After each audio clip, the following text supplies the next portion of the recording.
Welcome back to the Castaway Consultants, where we teach future Survivor players how to play the game by critiquing current players. I'm one of your three co-hosts, Derek Kubicek, and today we're down a co-host. There's only going to be two of us, but the two of us are going to be looking at season 45 of Survivor, episode 9, Sword of Damocles, which might be my favorite episode title of all time because I love me a great analogy. I'm joined today by one co-host, and it's not the one that you'd expect. It's Josh Wessler.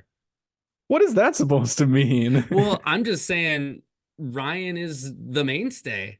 So the fact that it's just you and me tonight, I mean, this is borderline experimental because we're not even together. We're doing this virtually. We're doing this for the fans.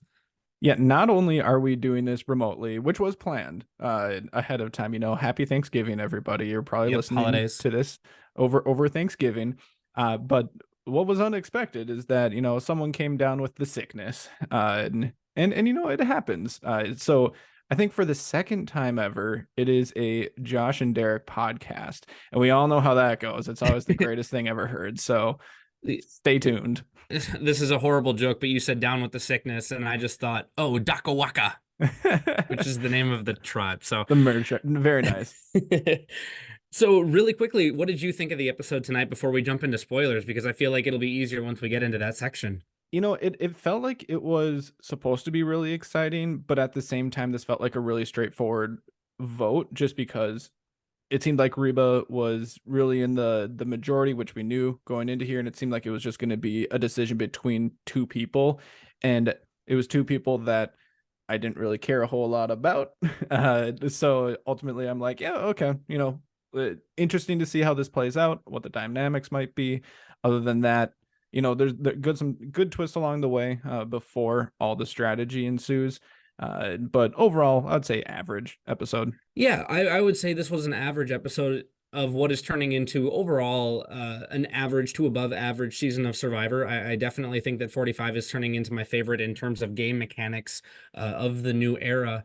It feels like production took a step back, and the areas that they are branching off into are areas that generally I don't have much of an issue with outside of the things that we've already discussed. So with that, do you have anything else, or can we just hop into spoilers here?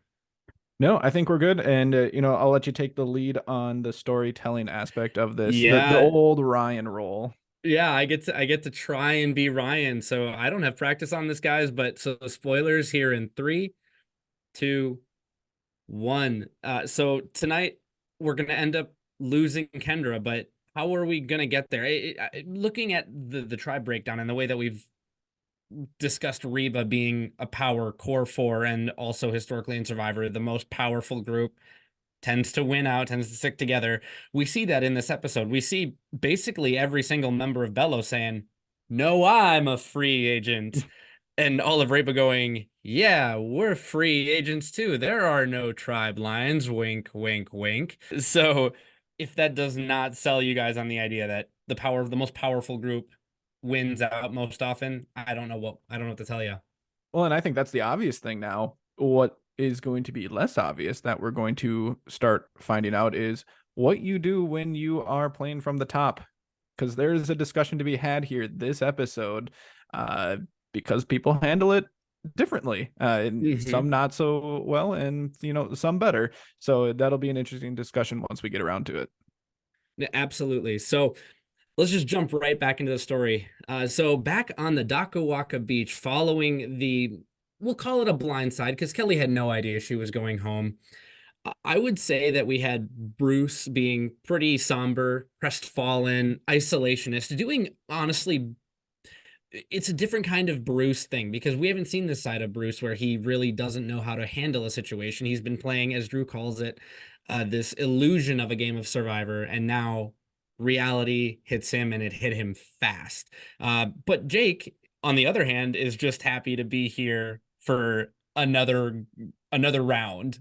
So I think really good on Jake, and I think not so good on Bruce. I understand you need to take some time, but maybe pat some people on the back, give some handshakes, congratulate people on an overall good move, and then maybe take the night to think about it. Yeah, and at the same time, Jake he doesn't need to worry too much. Just be a little bit mindful about like how much you might be gloating. I know he's not really gloating. He's more just celebrating out of amazement that he's still here because he thought he was going home. So I Mhm. understand like you were blindsided by the fact that you're still here. Uh, but remember that there are people who were alliance members with the person who just went out, and those can have jury impacts down the line. It's a social game, so just be aware of that. On the flip side, you have, Kendra, not in the greatest headspace right now, toasting her fallen friend Kelly on the beach in just a very sad moment. Right. And I think that she has a pretty quick moment with Katura where she's like, we gotta take out D. So it's almost like this miniature Bello reunion where it's okay, I understand Bello is kind of a thing of the past, especially because we all voted for Jake. How can we keep this thing together? But D's in a power position. So she also recognizes that if she makes it to the end, she'll have a jury vote. So I thought that was a fun little angle, even though we lose Kendra tonight. She's not thinking about the game. It's just we see time and time again that she strategizes much too late. One other thing that I noticed about the beach is before Bruce does go off and be sad boy Bruce on the beach, he's saying, I know why Kelly went home. It's because I'm too big of a threat. I'm I'm the guy they really wanted, and because I was good, Kelly had to go home instead. So this is just classic Bruce, I think, playing maybe a bit more unaware than we realized. I think that's the kind of hubris that is indicative or evidentiary of someone who might make it to the end and get zero votes. So I don't know. I just wanted to point that out too. So Yeah, and Reba does a good job kind of feeding that information to Bruce, like, hey, this is why she went home. She was throwing your name out there because, she felt like she was really tied to you. I don't think these things that Kelly was thinking about, but, Bruce seems to be taking it completely at face value. Whether or not that's true, just try to keep that in mind, Bruce. yeah, and so the last person that I want to check in on as an individual here at this tribal, because this was actually a pretty long post vote Hmm. discussion, is Katura. Basically, she's saying, either I can be a part of Bello and possibly be the next one out, or I can go to Reba and maybe be 5 or 6. I think I'm gonna go over there and maybe be 5 or 6. Basically, for everyone on Bello at this point, barring a miracle where maybe, I don't know, 3 people lose their votes, I think they need to fend for themselves and then try to make it to the end as an underdog and take Emily out so that they're the only underdog. So I don't mind this line of thinking from Katura. No, she's in a terrible spot. So she's doing basically the only thing that she can do. She's playing double agent. She's friends with Katura, getting the information, just that Kendra is just handing over willingly that she wants to get D out next because she thinks she's a big threat. And then she's going to go right back over to Reba and tell them exactly that, which sets up a majority of, the strategy later on in this episode. So good job on Katura for that. You're just delaying any attention that might go to you another round. Right. And to be clear, you and I both have Katura as cannot win, but that doesn't mean that she should roll over and give up. You need to do something, but I also think she needs to pick a direction and work that angle because otherwise you'll never build up enough jury votes to possibly win. Now, do I think that that door is shut? Yes. But you got to keep trying. We like that. So the last thing we're going to check in on is we basically get a wide shot of the Reba 4 plus Emily saying, so we're still targeting Bello, right? And they're like, yep. Cut to credits. And then we get a really cool fade in of Bruce like on the beach, by the way. That was a really cool fade in from the silhouette. So morning after the vote, we see Bruce still being a sad boy and showing again how unself-aware he is in the game. I think one of the big things is he says, I don't know what the big deal is. I treat everybody out here the same way I treat my daughter. Uh-oh.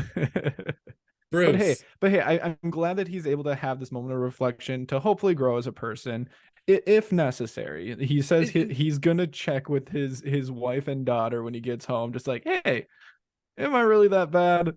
And I Well, hope but I it's hope just it's either his really home life is fine or he grows from it. One of the two. yeah, I'm so happy he's having this personal moment of growth.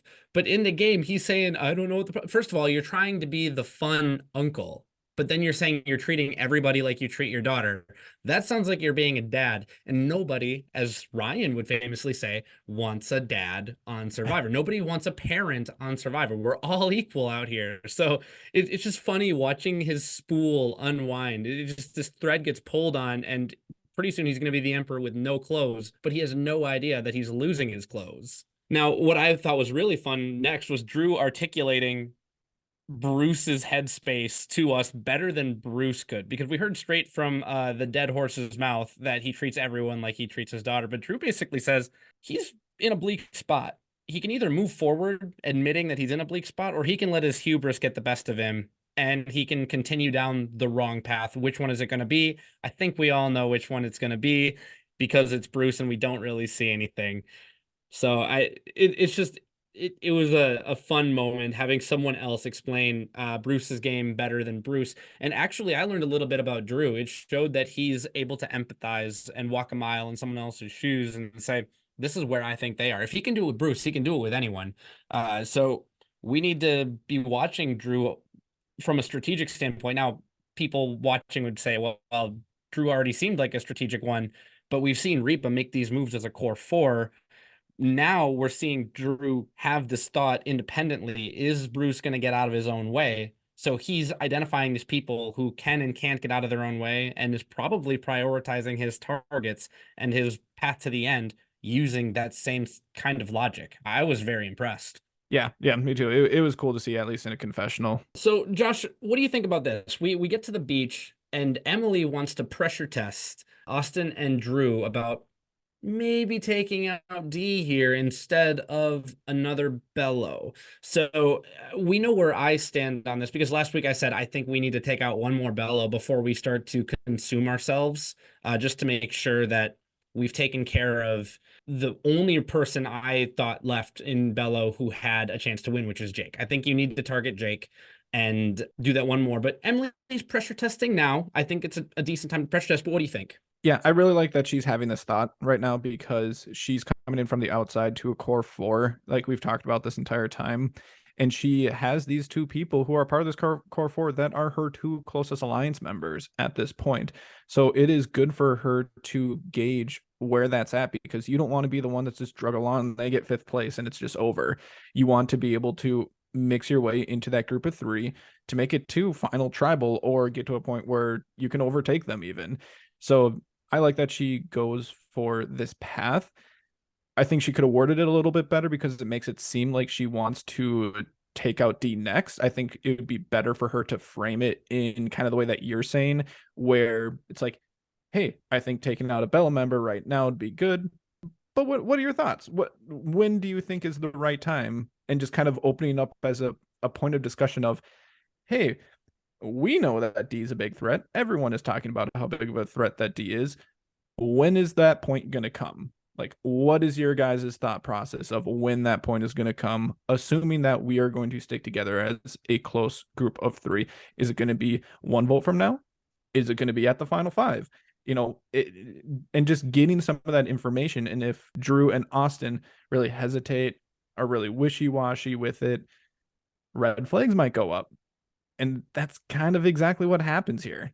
Yeah, and on the other side, I think that Drew and Austin played this pretty well. I think admitting that they know they can't beat D in the final three is maybe the assurance that Emily is looking for, because in a four Bello, one Lulu, Emily is considering all options. Now she's going to lose her vote this episode, but this is prior to that. I like that Emily's head is thinking, I might be able to swing vote this right now and change the game and maybe go to the end with a bunch of goats, or at least take out a D and threaten an Austin right now, knock them off their high horse a little bit and let them know Emily's not here to be shepherded.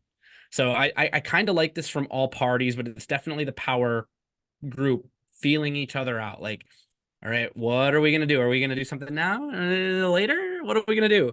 Yeah, I think that Drew and Austin could have done a little bit of a better job here to reassure Emily, or at least maybe give her a little bit of more information or reassurance that, like, yeah, we're not just going to, fall back on D and Julie here, and that we are really, working closest with you rather than like big group of five. No, it's this group of three here that is going to be end game.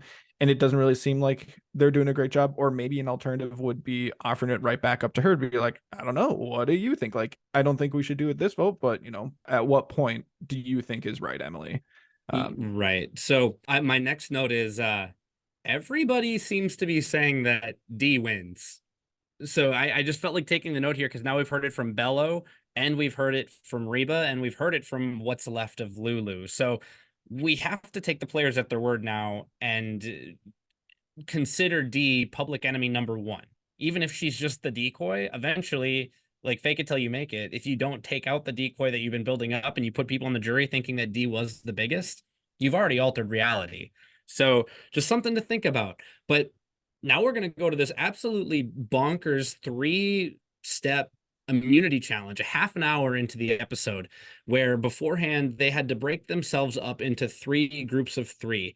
I thought it was very interesting how they decided to do it because they didn't know if they were going to be fighting against each other, fighting with each other, or if there would be 3 separate tribal councils. They even gave Julie one of Austin's idols just in case because she ended up with 2 Bello members, which in the short, I really do like that move because, I mean, we already saw Drew get caught with his pants down a little bit where he didn't have his safety without power advantage when they went to a challenge. And now it's like, nope, Julie, you're going to take this idol right now.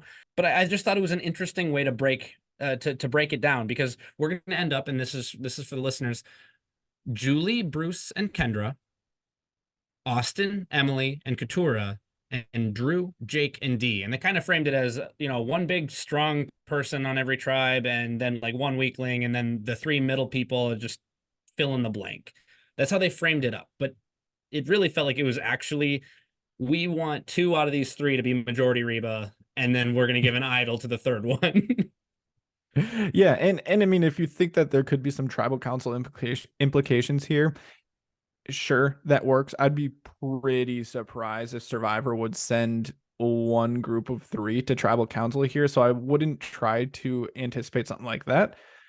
But it's Survivor, you never know. And that's where, I think that they should just be doing randomization, just so that there isn't any sort of suspicion that you're trying to set things up with stacking different teams based on who's on what tribe, or anticipating any sort of twist just because Survivor is unpredictable. So these could be really good things to be on the same tribe as someone. It could be really bad to be on the same tribe. We have no idea what's going to end up happening here, and we end up getting something that they've never done before. So that's just kind of another point towards maybe you just randomize it.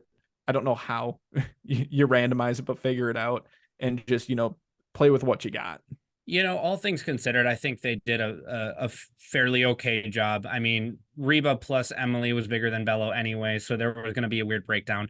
My only other note here is that Austin has apparently told everyone on Reba and Emily that he does, in fact, have 2 idols and not just 1. Yeah, I think I knew that the core 4 from Reba knew about his first idol, and then obviously everyone knows about the one that he got from the amulet. Right. Yeah, no, I completely forgot that they helped him with the hammer and stuff. So okay. That clears that up. Thank you. Emily finding out about it, that I'm not so sure about, but we're here now. Yep. Okay, so now we're on to this multi-elimination stage immunity challenge. There are 2 twists here. The final 3 get to go to the sanctuary where only good things happen. But the first 3 eliminated lose their votes and go on a journey to Mystery Adventure Island to try and reclaim their votes. So I don't think we really need to break this down all too much. The first 3 that end up getting out are Austin, Emily, and Katura. So they lose their votes and they're going to be going on an adventure. Then we have Kendra, Julie, and Bruce advancing to the final and get to go to the sanctuary. And Bruce wins his 2nd consecutive individual immunity in the Aubrey Bracco spitting at the Bounty Hunter Memorial Challenge, which is one of my favorites. So, I mean, good for Bruce. He's got that old man strength, respect.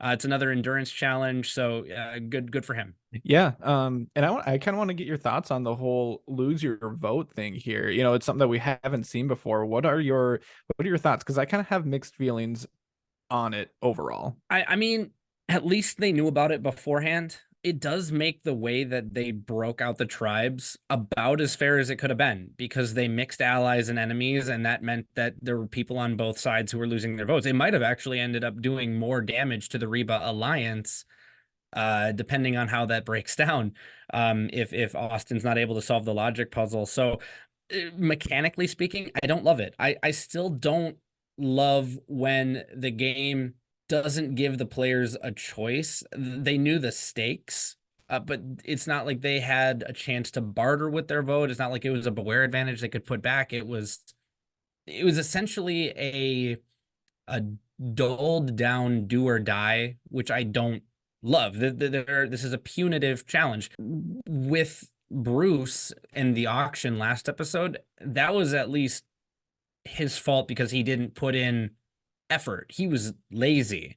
But in this case, it didn't really feel like there was anything that anybody could have done, especially because the team that lost was at the digging portion first, which is like a puzzle, a great equalizer.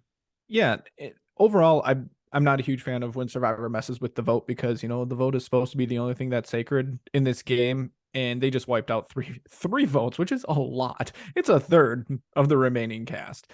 So they do redeem a little bit by giving them the ability to earn their vote back. So if you're gonna do this, I really like that they have that as an option. To your point, there is something that they could still do here. You could throw this challenge if you really wanted to. And that was the one thing that I thought of with Julie sitting there with 2 original Bello, is that she could have just thrown this challenge. She didn't, but she could have cost Bruce and Kendra their votes, and that could have been a nice swing for Reba. A lot was going on to where you need to make that kind of decision really quickly. We saw it last year with like Franny, whether or not it'd be a good thing to throw a challenge in a certain situation. But that can always be an option for a situation like this. I'm glad you brought it up. I don't know this is the perfect time for a Julie to throw the challenge, especially because she has an idol. She's one of Austin's idols. But I think if I'm Julie, I maybe just put in like 75% effort here. So I don't know. I thought about it and I don't hate it. And I'm always looking for a great opportunity for the good old challenge throw. And if you want to weaken Bello, if you're Reba strong, take one for the team, because it's not like you are the only ones that are targets if you lose. It's not like you're going to a separate tribal council. You just lose your vote with a chance to get it back. So I'm glad that you brought it up because I was really excited to talk about that possibility. I think Julie probably should have made an attempt, made Bruce and Kendra go full. Why can't I think of his name? From season 41.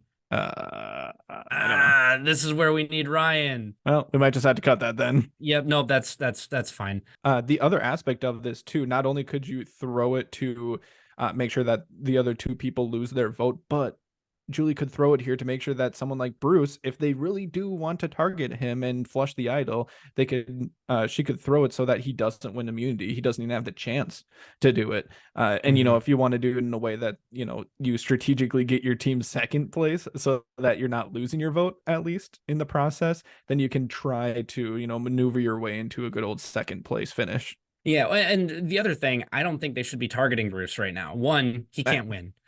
2, he has an idol and you don't have enough votes to split if Bello decides to come back together. You need to target somebody who's not safe, who doesn't have a blanket. But you could at least scare him a little bit, still target Kendra and then vote for, threaten to vote for Bruce. So, by the way, it's Nasir. I thought of the name. So, I'm a little late. I'm a little late to the draw on that. But there you go. Okay, so challenge ends. Bruce has immunity. His group of 3 are going to the sanctuary, and Austin, Emily, and Couture are going off to do their journey. And then Drew, Jake, and Dee are going back to the beach for purgatory. Essentially, they're just waiting for judgment. When we get there, Jake is basically saying, "I'm a free agent. Everyone voted for me. I just want another opportunity to stay alive in the game." But he's also not pressing anything. He's still kind of taking that passive approach. Ryan and I were kind of on the same page that was a good thing to do last time, but I think maybe now you need to be a little bit more proactive. Later in the episode, we're going to see him throw out Kendra's name and see Drew agree, which I think was good for him. But I think he probably should have been doing that right away. It's past the point where you need to be passive about it. Say, hey, I'm a free agent, but if I can say my piece, I really think Kendra, because Kendra, as you know, D, is targeting you. You can absolutely frame it up to say, I'm not targeting you, D. You know that I haven't been. Ask your sources. Kendra's going for you. He's on the beach with D. He needs to work that angle while he's here. Yeah, it's weird because it depends on how solidly at the bottom he thinks he is. Because, do you take this opportunity to throw the attention on someone else like Kendra because she's coming for D? Or do you just kind of wait and see? Last vote there, it kind of proved that maybe they didn't really care too much about Jake because they saw someone else as a bigger threat. Are there other bigger threats on Bello? Maybe. So it's possible that you could be sitting back. It's possible that you could be pushing for a name. I'm kind of in this weird limbo with Jake's game right now where I don't really know what he should be doing. And I also don't think it matters a whole lot, which makes it a little bit tougher to decide on what the best move for him would be. You know, like kind of like what you're saying is what I'm going to land on, where it's probably good to at least try something and not just roll over, because then you start to be seen as someone who's just not playing the game, and then you're going to get too far into it and you're just going to be seen as someone who's not playing, and even if you do get to the end, you're not going to get many votes. Yeah, the problem with forced fire making is final nine is pretty much you're in the end game now. You need to either build a resume, take out big threats, and position yourself now. There used to be a little bit more time to do this. Final seven used to be like a really big vote, but it feels like that it has been pushed back artificially. So I think Jake would agree with you that he's stuck in limbo and he's just trying to do what Bruce isn't doing, right? Bruce is kind of staying the course. And Jake's like, oh, no, I'm in a bad spot. I'm going to try and backtrack a little bit because this is a once in a lifetime. So I love the gusto. I love that he's trying. I think he's in a hard spot. It's kind of splitting hairs at this point. But D and Drew, they want Kendra. D wants Kendra because, Kendra wants her out. And I think Drew just sees Kendra socially as possibly a bigger threat. And Jake is someone that he can maybe manipulate a little more, someone who's willing to work with him. So I don't hate that they want Kendra out instead of Jake, but I do think Jake is the biggest threat left on Bello, and they should probably just take him out. I'm just saying I understand their positions. Yeah, and it's between Jake and Kendra, and when we get into who the right person was to go home, this is going to be a bit of the discussion topic. And they're kind of split on the island, much like our podcast actually has been split about whether or not Kendra is a threat. We hear from Emily later, as she says that, they're talking about getting Kendra out, but I don't really care about getting Kendra out because I don't see her as big of a threat as some of these other people. So it's just interesting how the perspectives might be different on the island between different people. But yeah, like you said, it seems like they're going to focus in on Kendra here. Well, and I think the big thing is the people who are on the top of the Reba Alliance, they're not worried about people who are big threats to beat them at the end. They're worried about people who are big threats to topple them. Mm-hmm. And So if maybe Kendra's, don't worry as much about the social players, because yeah, those might be the ones that can beat you at the end, and worry more about the really heavy strategic ones that could flip this game. Which, if you're thinking about it that way, maybe Jake is the better person to go home. maybe, yeah. Or you're just worried about whoever is the spearhead to the movement that, oh, D has to go home. Oh, Austin has to go home. Oh, Drew has to go home. So that's just it can go either way. I still think that Jake is the only Bello left who can win, and they need to be thinking about that too. But if Kendra's the more immediate threat, maybe you have to take Kendra. I'll trust them on that, I think. But we're not quite there yet. So we're gonna go to the sanctuary now. Essentially, Kendra obviously still wants D. Julie obviously still wants Jake, and Bruce says, "I'm a free agent, baby. If you want Jake, I want Jake. It's Jake." And then Kendra just kind of stumbles and says, "Yeah, I also want Jake," even though she still wants D. So this was just a lot of posturing, and we see that Julie is still holding a grudge. And Bruce is, I think, I think he's serious. I think he is a free agent because he doesn't realize that his only way forward is with Bello. But, who am I to tell Bruce what to do? Yeah, we're in this kind of going back to the earlier in the episode. We're in this moment of reflection for Bruce, so he's just kind of all over the place. He's ready for anyone to go but him, and he's not really sure where his game's gonna go, it seems like. But yeah, other than that, there wasn't really a whole lot of substance here at the sanctuary, just because it was a lot of just people agreeing for the most part. All right, so on to Mystery Adventure Island in a brand new iteration, because obviously we have our three losers, Austin, Emily, and Katura, trying to earn back their vote, and they have no idea what's going on. There's no real ceremonial journey. They just take separate paths, and they have to work on a mental math problem. And it's just adding some plus signs and some minus signs in between some numbers to equal a final number. And I think the big thing we learned here is that Austin, he's got more to the mental side of him than maybe the edit was giving him credit for early on in the season. Not saying he was never capable, but it was pretty awesome to see him be the only one to get it done, especially when he was up against the lawyer and the investment analyst. Never judge a book by its cover. Yeah, and can I say that I would be terrible at this. This looked Mm. so hard. And like you could say, like, yeah, it's math, like it's just a bunch of pluses and minuses, but there's just so many combinations that it could be. We weren't really told how much time they had, but Three it didn't minutes. seem like, oh, it was 3 minutes. Yeah, I think Katura said 3 minutes. yeah, which that would go by so fast. So fast. So I don't think I'd be able to do this. Yeah, but I think maybe even the more interesting thing, and actually it's not more interesting than Austin being the only one in a group of three that were all very capable, like mentally speaking. Like when you talk about acumen toward these types of things, you'd think this was maybe the most well-equipped group to deal with this. But Austin lied to the other two about not being able to recoup his vote. How do you feel about this? Oh, you know, I'm fine with it just because, the only way that this would backfire on you is if it's not a unanimous vote. And it feels like we're going to get a unanimous vote on someone. Who that might be, I don't know. But I'm okay with it. With one big caveat there, it doesn't sound like he, fast forward to being on the beach, he didn't share this information with Emily. And I did not like that. He shares with Reba, great. Bring Emily into that. You already had one situation where she's kind of testing it out earlier. Why are you not including her in on that? I just didn't like that. Well, and the other thing that we've seen happen several times, specifically with Emily, she'll count votes, see how many votes were out there. How many votes did it take to get Kendra gone? It was four.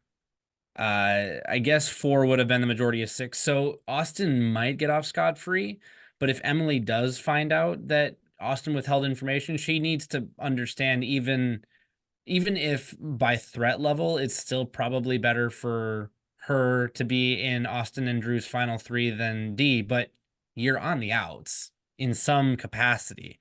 So it's just something to keep in mind, especially when information seems to be the thing that curries most favor in Modern Survivor, but I think also particularly in this cast as well. Honesty, openness. That's how Drew established his current position in the game, was being open and honest and forthright. So just something to think about. But now that we've all reconvened on the beach here, Julie and Dee are, of course, at odds. And again, I think this bears out who's in control. Julie has wanted Jake out twice now, including this time. And Dee very recently has decided Kendra's got to go. The person who gets their way is probably the person who is the biggest threat to win, is probably the person who has the most social capital, and the person who's most likely in charge. I think Julie needs to take inventory of her not getting her way in a core alliance of four for the second straight week when Jake was gunning for her not 2 episodes ago. So again, it might seem a little thing with Julie and D being at odds, but I feel like this is where a great player separates themselves from a good player, separates themselves from an average player. I think Julie might be sitting in that average category in a really strong alliance. I haven't seen enough from Dee to say that she's great. I've seen enough from Austin to say I think that he's a great player. And I think that Drew is also a very capable player, maybe a step below Austin in terms of all around play. But I think Julie needs to take stock and maybe needs to figure out a way to do something new if she has any hope of making it to the end of the final three that she can win. And actually, this is where I'm able to separate a little bit more Austin and Drew from D, is because they took a back seat here and let D really speak her voice on who she wanted to go home and let her have her way. D is in a power position. She is a big threat, if not threat number one. I don't know if it's safe to say that, but she has been getting the most attention here in the last 2 weeks. So as big threat, potential threat number one, you need to just lay low. You cannot be just imposing your will just because you already have a lot of attention. So why would you even put yourself at risk of getting any more? If there's another name that is being thrown out and it's not someone in your alliance and it's just another person that gets you one more step to final tribal, that is perfectly fine. Kendra is just as big of a threat as Jake is to you. I don't think either one of them really are. If it, just purely looking at Dee's perspective, there shouldn't really be a big difference between these two people. We're going to go to tribal council. We're going to get a lot of just talking. We're going to get my favorite analogy of all time, the sword of Damocles from Drew. Drew, big fan of the podcast. I hate you. It has been one of my planned tribal council speeches for 5 years to talk about the sword of Damocles, and I was going to be the first one to do it. I am very upset at you. Congratulations. But it's going to be essentially a unanimous vote for Kendra. So it's going to be the way the bros votes are going to break down is Kendra's going to vote for Jake, and literally everybody else voted for Kendra. So I guess before I go on my small soapbox, I'll turn it to you, Josh. Did the right person go home? Yeah, I thought about this for a while. Ultimately, in my view, there isn't a big difference between Kendra and Jake here. If you're just looking at my power rankings, they are right next to each other, at least in mine. Along, nice little shout out to our listener average as well. They're back to back in our listener average power rankings as well. So there shouldn't really be a big difference based on who you might need to get out. I'm going to say that it was the wrong person just because I think that from a strategic point of view, Jake should be viewed a little bit more as a threat here. And especially from someone like Dee's point of view, she shouldn't be pushing her agenda, I guess, to get someone like Kendra out. So it should default back to someone like Jake instead. So that's really where my opinion laid down. Ultimately, I'm okay. I would have been okay with either person, but that is really why I'm landing on that as my decision. And you know what? I think those are fair observations. I also agree that Dee needs to find a way to maybe lay a little bit lower, and maybe she's just looking for a reason to separate herself as the one in her alliance who wins if her alliance ends up going to the final three. I'm going to let her kind of posture because we haven't had a chance to see that so much yet. We've just been fed D is threat number one, D is threat number one, D is threat number one. We have to trust it, but maybe we haven't seen it. I think they absolutely the wrong person went home, and I think it's pretty simple. If you need somebody to rally the troops, Kendra is not going to be the one who can do that. How many times this season have we heard, oh, Kendra just didn't talk to me until she needed to. Kendra didn't come to me until she needed to. Kendra only does things at the last possible moment when it turns into a scramble situation and doesn't pre-plan, doesn't make alliances, doesn't make contingency plans. Jake does all of these things. That's why Jake can still, in my opinion, feasibly win the game, even as an original Bello member, because at least he's playing Survivor. Kendra's on Survivor and was strung along very poor. I almost feel like Kendra was the Sarah coming in like Cleopatra on the raft, and she was hoisted up and didn't have to do anything. But when she fell off the raft, she's drowning. So What a great reference. I love that reference so much. Thank you. Thank you. So I think absolutely the wrong person went home, but ultimately it's not our opinions that matter. It's Ryan's and Twitter's. And since Ryan's not here, we have to ask Twitter. So what did Twitter think? And yeah, according to Twitter, we're actually really split here. So in a very close vote, 53% of people said no, the right person did not go home.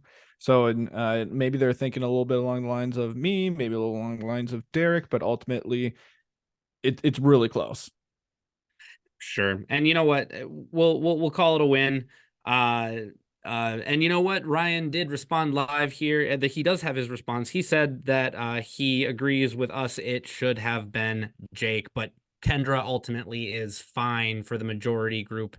And I tend to agree with that, but I do think there was a better answer in Jake. So, all right. Without further ado, we can go ahead and move on to the best and worst of the episode. So, best, Josh, start with you. I actually had a hard time with this because right off the bat, Austin seems like he's the obvious vote here for the best player. I'm not actually going to choose him though, because I really did not like how he handled his relationship with Emily this episode. First, earlier, I think that he could have done a better job reassuring Emily that they were a solid three. It seemed like it left Emily with a bit of an uneasiness. He wasn't able really to see that because we saw that more in confessional. But ultimately, he could have done a better job with it. And then with line about not having his vote, he only went to a core group of four. Why not bring Emily in to that conversation to be able to give her that extra information to once again reassure her? So that's going to actually disqualify him from being the best player for me. Everyone else remaining didn't really do a whole lot of good here, in my opinion. I'm going to give it to Katura for one really simple move, and it being a really good double agent at the beginning. She took information from Kendra, brought it over to Reba, and that actually was the person who ended up going home. Kendra expressed interest in wanting to get D out. D got kind of spooked because of the information that Katura just expressed with her, and that sent us down this path of where we got now. I'm not going to be able to give it to D either because of that, because I think that she just handled the whole focus fire on Kendra a little poorly. So I'm giving it to Katura, shockingly. So I guess I don't love the Katura pick because I feel like she's in no man's land. Ryan and I did agree. We did have Austin. We kind of picked the low-hanging fruit. And I had three people, and it was D, Austin, and Drew. And ultimately, I just felt like Austin had the most agency in this episode. He was able to earn his vote back. I do like the way he handled the pressure test that Emily confronted with him in the early portions of the episode, where it was like, hey, not right now, but we do understand we can't go to the end with D. I think that's about all the assurance that Emily needs realistically in that moment to feel good enough to go at least one more vote. I don't love that he didn't tell Emily that he earned his vote back because I think he'd have been able to say, I just didn't want to tell Katura because Katura is Bello, and frankly, I don't trust her. She's crafty. So I think that was a mistake to withhold that information. But at the same time, I think that D handled her relationship with Julie in really forcing Kendra when I think that Jake was the better move. Now, whether or not Julie identified Jake as the better move for the reasons that I said, or just because Jake wrote her name down one time in a desperate move to try and be relevant in the game, I can't say. But I don't like that Julie kind of flexed her muscles a little bit when she seemingly did not have to. And that leaves Drew, who I think just kind of coasted through the episode a little bit. I do like the way he handled everything, but he was less active than Austin, and that was why I ended up giving it to Austin. So next we're going to go with worst, and believe it or not, Ryan and I are completely in lockstep for the first time in seemingly this entire season. We both had Emily, and the reason being, I do think that Emily putting herself out there on the beach, like pressure testing, first of all, that does put you in a bit of a precarious spot. And then she ends up losing her vote and losing her opportunity to possibly switch over to a fourth Bello and take out a strong Reba member now. So like that was completely taken away from her, and that was partially her doing by not being able to successfully solve the challenge. Granted, I'm not going to ding her too badly for that. She hadn't done enough to make Reba comfortable to bring the information that Austin still had his vote to her.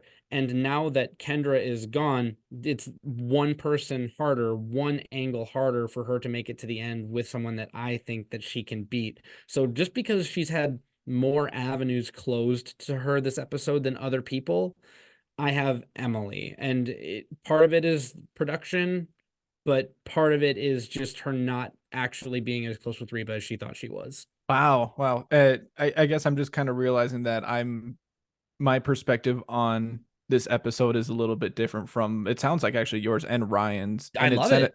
it centers Hit a me with it.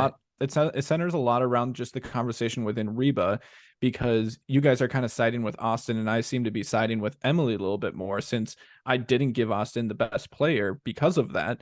And I'm not going to give Emily the worst player, because I like that she brought that up. I like that she was able to get a little bit of information out of Austin, even if she didn't express that to him.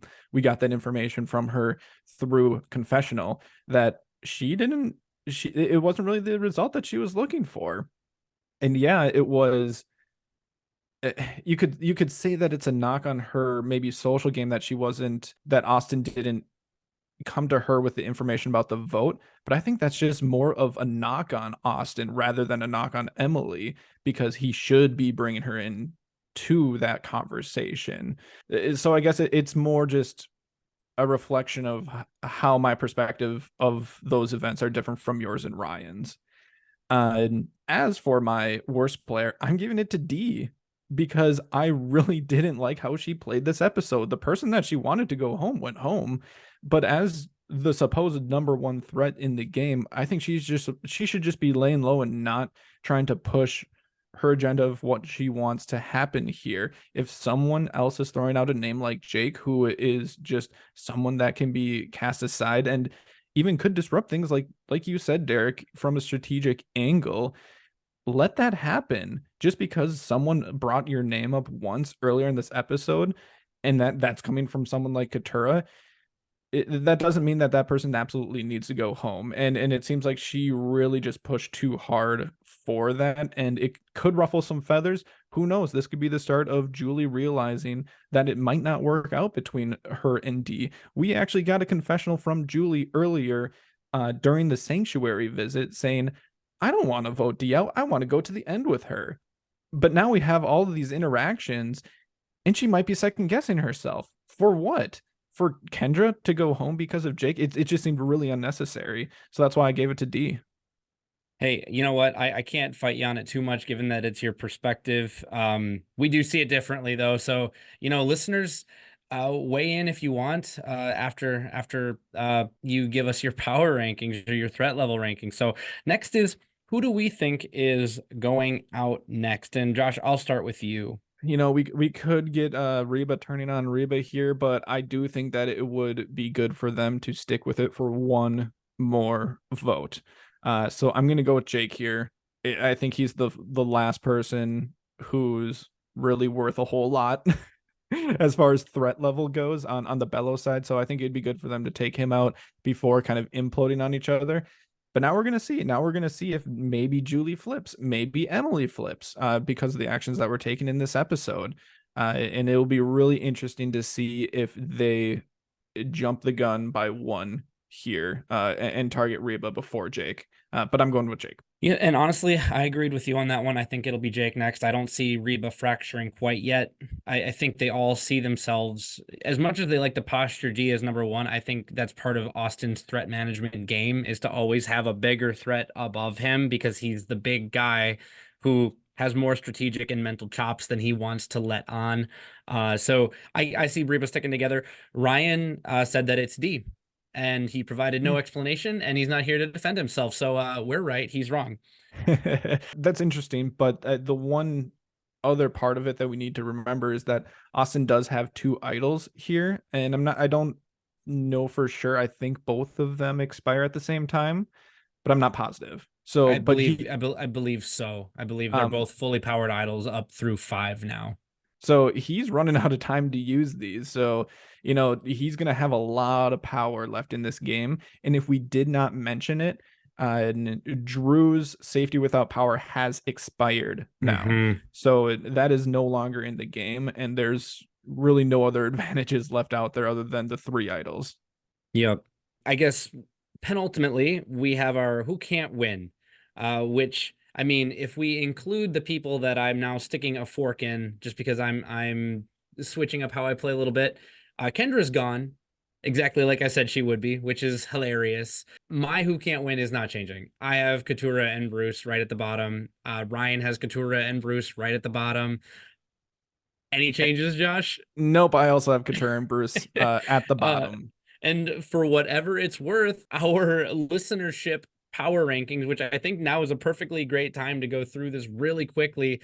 They also have Katura and Bruce at the bottom as of the end of last episode. We will see once you guys redo your submissions if that holds. So this is where I'll call this out. Thank you, listeners. This was the most widely responded to question that we've had on a short answer basis. I would love to see those numbers go up. If it's not too big of a an ask for you, I love reading them. I love compiling them. I've got a beautiful spreadsheet. So go into Spotify, DM us on Twitter or Instagram, or put it in a comment or just something, and it will get added to our aggregate Castaway Consultants listenership power rankings, threat rankings. So thanks again for that. Josh, do you want to just do a quick top to bottom, or maybe bottom to top, however you choose to do it, of just the listenership ranks? Yeah, and I want to extend that invite as well to anyone who's watching on Facebook or YouTube.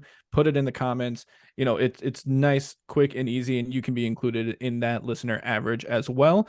Like Derek said, we had a good response here with our first inaugural listener average. And from bottom to top, we have Bruce, then Katura, then Kendra, then Jake, then Julie, then Emily, and then the top three. Spot number 3 is Drew. Spot number 2 is D, and spot number 1, the biggest threat in the game according to the listeners, is Austin. And I believe the only change from the prior week that was material here was Austin flopping and overtaking D at the number 1 spot. So Mm-hmm. that was really fun to see. Lastly, and we have some finality here, is the survivor pool. Need to talk about it because even though Ryan picked D and D didn't go home, he hadn't picked Kendra, and Kendra was his last. So by default, Derek, me, I win. And now we've all three won one. And listeners, I cannot tell you how happy I am because I have never gotten this far.